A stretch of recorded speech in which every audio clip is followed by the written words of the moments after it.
시즌1에서 달달한 연애를 보여주었던 준하 닉순 커플. 누구나 예상했듯이 이 커플들 사이에 위기가 찾아옵니다. 준하니는 닉순에게 너 만약 가게 되면 우린 헤어지는 건가? 라고 말한 적 있었는데요. 닉순이가 영국에 가기 전에 한 대사였죠. 닉순이는 시차가 8시간이면 연락하는 것도 쉽지 않을 거라며 서로 오해하고 싸우고 그러겠죠. 그러다 또 헤어지고 그러겠지? 라고 했습니다. 그리고 익순의 홈페이지 소개글에 보면 준하의 깊고 따뜻한 사랑이 얼어붙은 익순의 마음을 녹였다. 그리고 꽃길 같았던 연애에 찾아온 위기. 이번엔 다른 결과를 기대할 수 있을까? 라고 나오는데요. 익순이가 영국에 가는 것 자체가 장거리 연애로 위기일 수 있지만 그것보다는 시즌2에 또 다른 이유로 위기가 올 거라는 걸 알려준 것 같았습니다. 커플 반지 택배가 반송된 것에 못내 마음이 불편했던 준하는 수치인 불명이란 라벨링이 안 보이도록 택배를 뒤집어 놓았는데 그렇게 잘 챙겨준다던 익순이 친구 세경이가 여자가 아닌 남자였죠. 무엇보다 남자 2명, 여자 2명이 2박 3일로 여행을 가다가 교통사고를 당했습니다.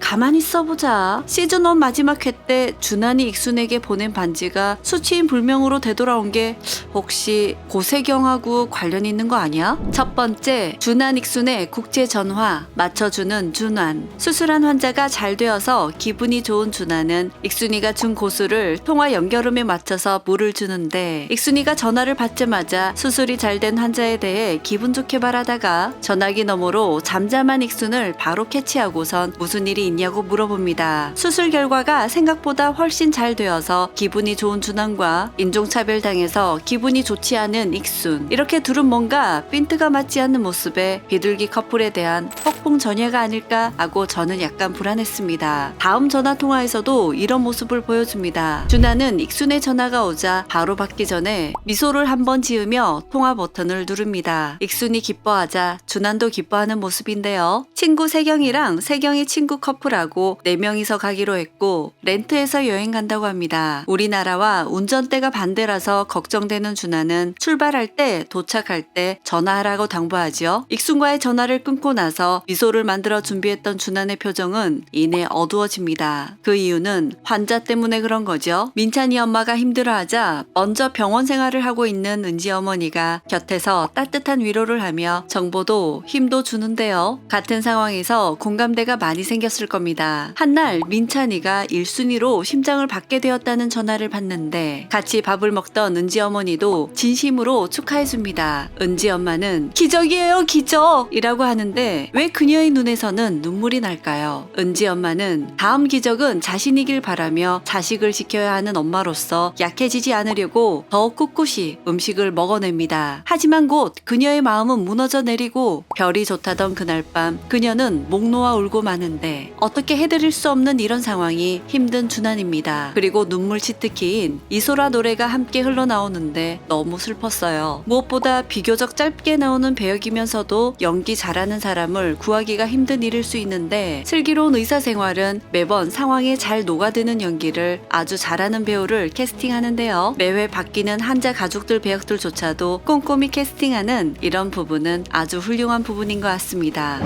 이거 특급 칭찬이야. 민찬이가 먼저 수술받게 될 거라는 건 앞에서 힌트가 있었죠. 은지 엄마가 민찬이는 A형이라서 A형, O형에게 받을 수 있어 이식을 받을 확률이 높다고 합니다. 은지가 받아야 민찬이도 받을 텐데 라는 민찬 엄마. 은지 엄마가 전 믿어요. 기적이 일어날걸요? 라고 했지만 그 기적은 민찬이 엄마에게서 일어났죠. 그리고 준하니 홍도에게 한 질문에서 심장 이식에서 공여자와 수혜자를 매칭하는데 가장 기본 매칭은 뭐냐고 물었었는데요. 답은 혈액형이었습니다. 즉 민찬이 엄마는 심장 이식이 선착순이라고 생각했던 터라 여기 온 지 일주일밖에 안 돼 시간이 오래 걸릴 거라 생각했을 텐데요. 홍도가 준비한 어려운 답변들을 무색하게 했던 가장 기본적인 조건은 바로 혈액형이 맞아야 한다는 것이었습니다. 가장 기본인 혈액형이 맞았던 사람은 바로 민찬이였죠. 먼저 입원했던 은지가 아닌 민찬이가 선택받았던 것도 혈액형이 맞아서 먼저 수술하게 된 겁니다. 즉 준하니는 은지 엄마가 힘들어하는 걸 알고 마음이 안 좋았던 상황이었습니다. 요약하자면 준한 익순과의 전화통화는 준한이 기분이 좋으면 익순이 기분이 안 좋고 익순이가 기분 좋으면 준하는 기분이 안 좋았던 상황이 잇따랐던 거죠. 둘의 통화에서는 뭔가가 맞지 않은 않지만 준환이는 익순에게 맞추어주는 모습이었습니다. 두 번째, 익순의 과거와 현재 연애 스타일. 익순은 준환을 만나기 전 남자친구에게 별것도 아닌 일로 헤어짐을 당한 적이 있었습니다. 5년 정도 만난 남친을 익순은 결혼의 마음이 없었지만 남자가 계속 결혼하자고 했고 그러자고 했다고 합니다. 그러다가 길가에 있는 점집에 점을 보러 갔는데 점쟁이가 익순이에게 남자 잡아먹을 사주라는 말도 안 되는 소리를 했다고 하죠.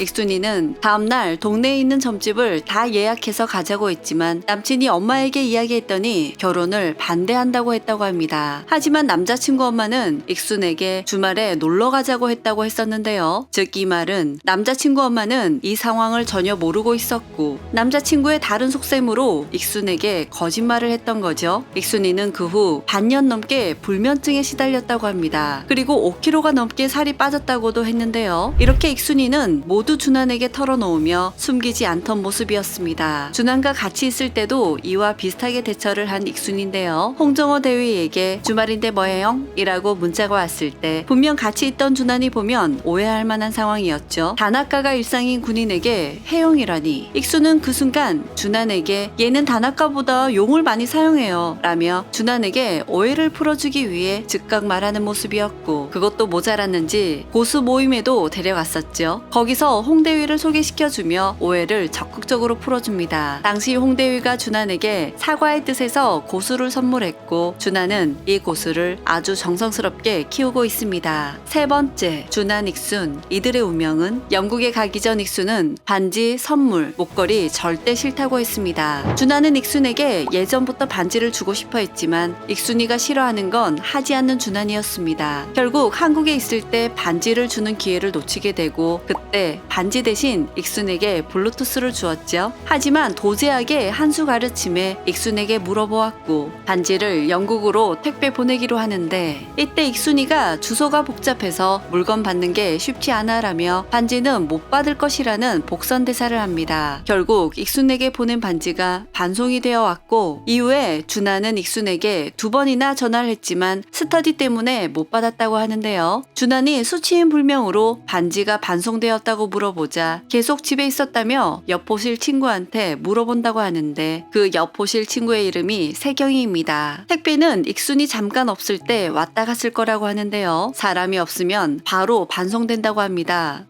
아님 만약에 세경이가 택배 받으러 나와서 익순이라는 사람 없다고 하더라도 반송이 되는 거겠죠. 준환은 익순과의 통화가 끝나자 반지가 든 택배 상자를 뒤집어 버립니다. 기본적으로 사람이 없으면 메모를 남기거나 그 사람에게 전화를 할 텐데 그렇지 않다는 건 세경이가 개입했을 확률도 있을 것 같습니다. 그리고 세경이가 남자라는 사실을 준환에게 말을 안 해준 모양인데요. 고세경이는 반년 먼저 왔다고 하는데 익순이와 제일 친하게 지내고 있습니다. 친구들과 여행 중 교통사고 당한 익순은 머리에서 피가 많이 나서 뇌검사를 하는데 심각한 건 아니라고 하네요. 이 뭔 개소리야? 머리에서 피가 나면 심각한 거 아닌가요? 준환은 익순과 율제병원에서의 만남에서도 교통사고로 왔던 익순이었는데요. 더군다나 준환은 의사이며 카사의 수술을 했던 익순의 과거 병력을 잘 알고 있던 터라 그걸 알 리 없던 고세경이의 심각한 건 아니란 말은 준환이에게 씨알도 먹히지 않았을 겁니다. 익순과 준환의 연애가 시작된 이후에도 익순은 유학을 가기로 했지만 준환에게 먼저 알리지 않았고 준환은 치용이에게서 익순이 유학 간다는 걸 들었었습니다. 이때 치용이가 밤 12시쯤에 통화했다는 말에 준환은 질투를 했었죠. 그래서 준환은 치용에게 줬던 귤까지 뺏었던 적이 있었습니다. 문제가 생기면 정면 돌파하는 익순인데요. 분란의 소지가 될 것 같으면 미리 말을 하지 않는 모습입니다. 반년 먼저 온 친구 세경이가 남자인 것도 말하지 않은 이유가 이와 같은 이유에서이지 않을까요? 맨 처음에 언급한 내용, 익순이는 시차가 8시간이면 연락하는 것도 쉽지 않을 거라는 말, 서로 오해하고 싸우고 그러겠죠? 그러다 또 헤어지고 그러겠지? 익순의 친한 친구 세경이가 여자가 아닌 남자지만 익순은 세경과 친구로 지내고 있는 듯합니다. 군대에서 남자들과도 스스럼 없이 지내는 익순이잖아요. 준환을 사랑하는 익순이는 세경이 남자라는 사실을 굳이 말하는 말했다는 건 오해가 불거질 수 있어서 익순의 성격대로 말하지 않았던 것 같은데요. 준하는 한번 마음이 돌아서면 뒤도 안 돌아보고 돌아서는 성격입니다. 하지만 그냥 친구로 여기는 익순의 마음과는 반대로 세경의 마음은 다를 수도 있을 것 같습니다. 그런데 여긴 펜트하우스가 아니라 그냥 의사생활도 아니고 슬기로운 의사생활이잖아요. 단순히 준하니 오해하거나 다음 회를 궁금하게 하기 위한 낚시일 수도 있겠다는 생각이 듭니다. 한국에서 익순의 말을 믿어주는 준하니 여기서 이 시점에서 교통사고 당한 익순이 걱정이 아니라 너 왜 세경이가 남자인 거 말 안 했냐 이러고 따져보세요. 준하니 캐릭터 붕괴되는 거잖아요. 그래서 익순도 크게 안 다치고 세경이가 남자인 것도 단순 해프닝으로 지나갈 것 같습니다. 근데 반지 택배가 되돌아온 이유가 단순 수치인 불명일까요? 세경이가 그냥 돌려보낸 것일까요? 그리고 익순의 말대로 이들은 오해하고 싸우고 헤어지게 될까요? 여러분은 어떻게 생각하시는지 함께 의견 나눠주시길 바랍니다. 이상 두중이는 다음 영상으로 만나요. 그럼 안녕!